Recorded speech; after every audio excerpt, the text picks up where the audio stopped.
Hello everybody, I'm Dr. Magali Picard from the Demptos Research Center, and I am here to talk to you about the spirit maturation upon wood from my scientific standpoint. In the Design My Barrel offer developed by Demptos Corporate, we propose an educational program related to the wood science and supported by 4 training videos. Without removing from the maturation process its share of magic and mystery, we aim to provide you a better knowledge of the subtle marriage between wood and spirit. Indeed, understanding what occurs at molecular levels between the wood and the liquid meets a triple objectives. Firstly, preserving the general quality and identity of the spirit, developing the aromatic complexity to create a unique final product, and finally, characterizing the physico-chemical reactions over maturation, improving the spirit aging bouquet. So let's start!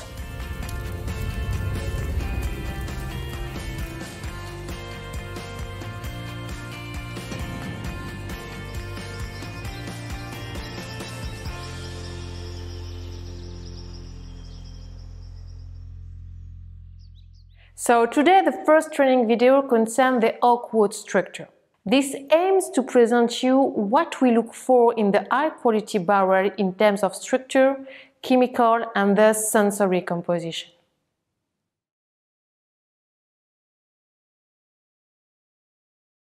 Historically, barrels were made of the most abundant wood in the area where they were produced, and their manufacture was very much conditioned by the development and needs of the shipping industry.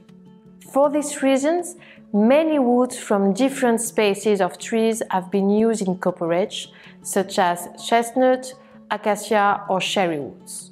The main important criteria for selecting wood for spirits maturations are: firstly, to be free of defects that may cause leaks, to be thermoplastic, allowing wood bending, and to be free to undesirable flavors.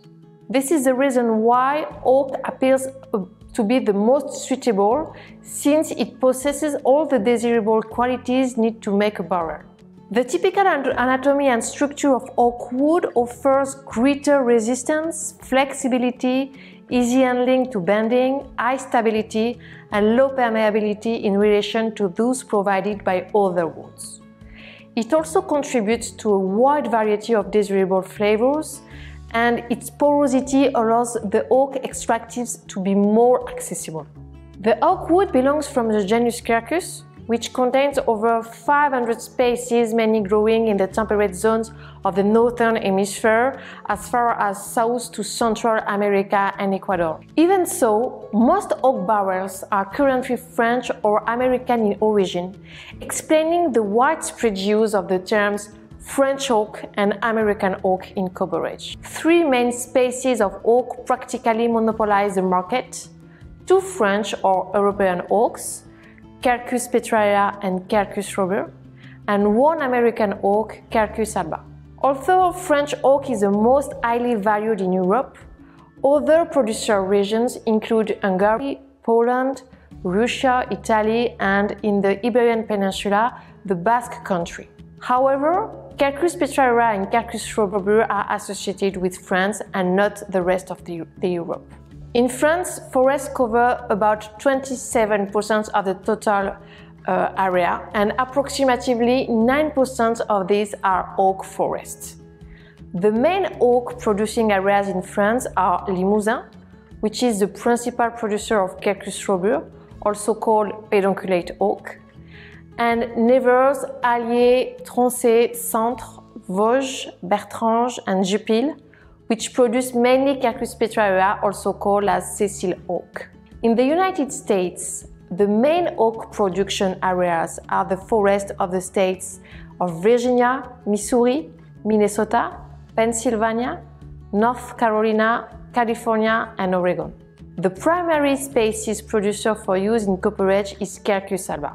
However, Quercus macrocarpa and Quercus muchelbergi are also produced for this purpose, but to a lesser extent.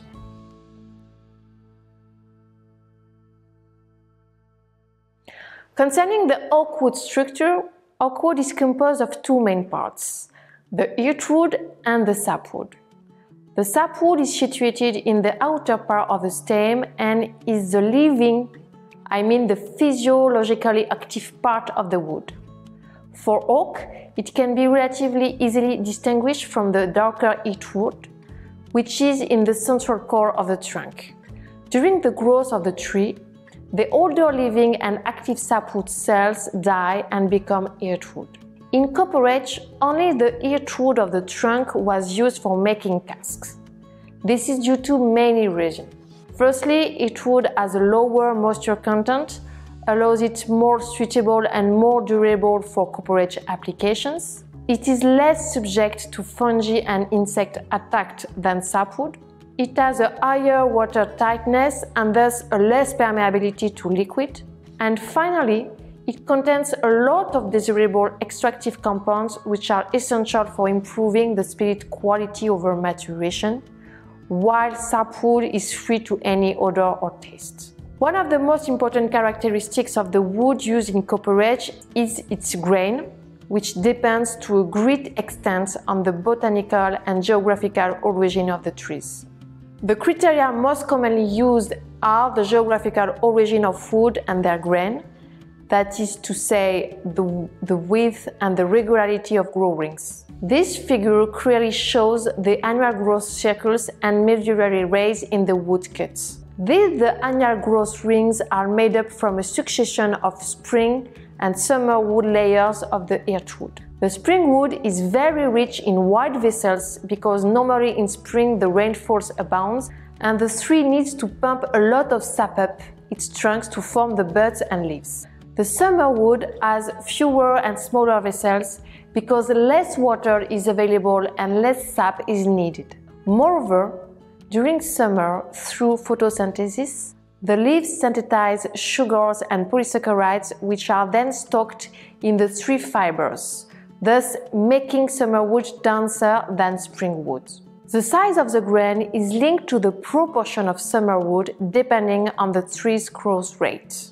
So basically, a slow growth leads to a thin summer wood layer, while a fast growth gives a large summer layer and thus large or coarse grain.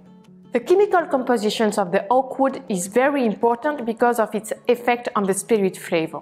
Oak wood contains many chemical constituents that contribute to the complexity of the final spirit product. So, a sound understanding of the oak-derived compounds and their effect on the spirit's sensory properties is essential to successful maturation of spirits in wood barrels. Dry wood is primarily composed of polymers, polysaccharides, lignin, and elastogens. It also contains minor amounts of extraneous materials containing the aromatic compounds. These different kinds of compounds can be classified as solubles, spontaneously released from wood during the maturation, extractables, released after chemical reactions such as hydrolysis, and finally, insolubles, corresponding to oxidized and condensed forms bonded to the wood.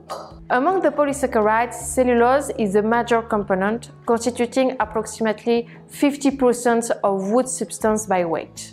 It is a high molecular weight linear polymer consisting of chains of linked glucose monomers. Due to its crystalline form, it contributes to the wood strength. The hemicellulose, made up of pentose and hexose, is more soluble than cellulose and acts as a binding agents, hold cellulose and lignin together. The lignins are hydrophobic and thermoplastic three-dimensional polymer which improve the wood impermeability and allows the staves band. From a sensory standpoint, both polysaccharides and lignins contribute to the sweetness, roundness of the spirits and are considered as powerful aroma precursors since their degradations occurring during the barrel making mainly leads to the formation of key aroma compounds. Concerning the oak tannins, referring to the hydrolyzable elagitannins, the most abundant elagitannins in oak wood are castalagine and vescalagine, which represent between 40 and 60% of the total. Elagitanins are oxidable and anti-radical compounds, contributing to the oxidoreduction reactions occur during the spirit aging, as they quickly absorbed by the dissolved oxygen. They also played a key role in the bitterness and astringency sensations, as well as in the color spirit perception.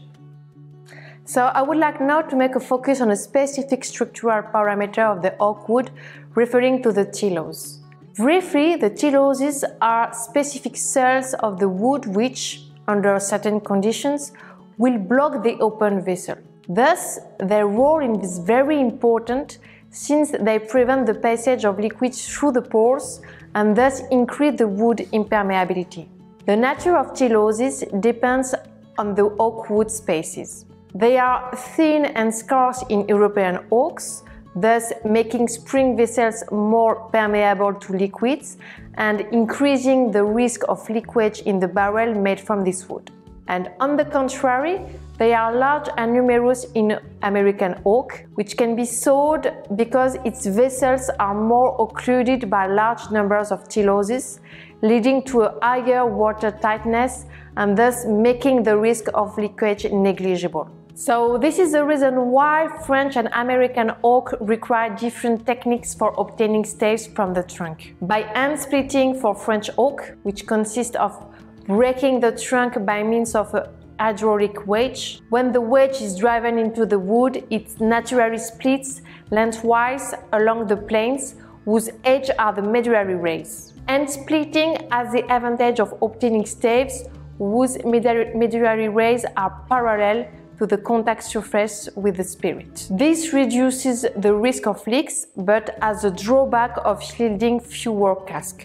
Only 20% of the trunk is used. By sawing for American oak, this consists of cutting the log lengthwise with an electric band or a circular saw. This is possible due to the presence of large teloses in American oak, avoiding the risk of leaking. This also leads to a higher use of trunk, about 40 and 50%. The different yields obtained through these two techniques are the main reason why French oak barrels are more expensive than American oak ones.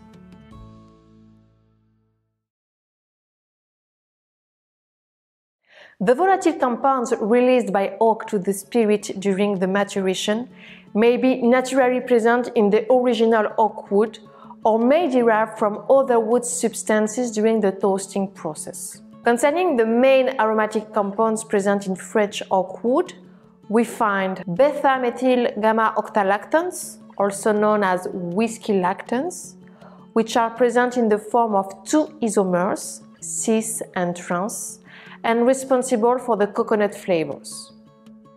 It should be noted that the cis isomer has a much lower perception threshold than the trans form, making its contribution to coconut perception much more intense. Vanillin, a phenolic aldehyde responsible to the vanilla nuances, and finally, eugenol, a volatile phenol contributing to spicy and more particularly cloves nuances of the matured spirits.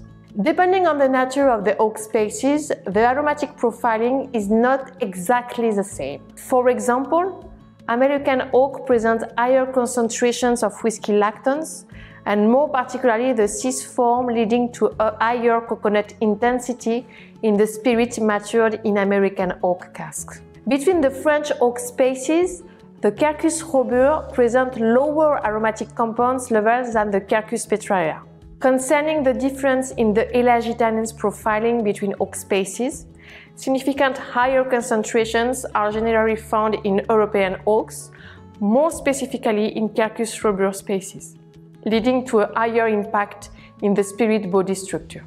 Differences in oak species are also found in their grain size. It is generally accepted that Quercus petraria has a fine to medium grain, Quercus robur a medium to coarse grain, and finally American oak, Quercus alba, has a fine to medium grain, although it tends to be more variable. The size of the grain can vary significantly within the same species, depending on where the tree was grown. For example, Quercus petraria grown in the Allier region is regarded as having a particularly fine grain, while Quercus petraria from the Vosges region has a medium grain.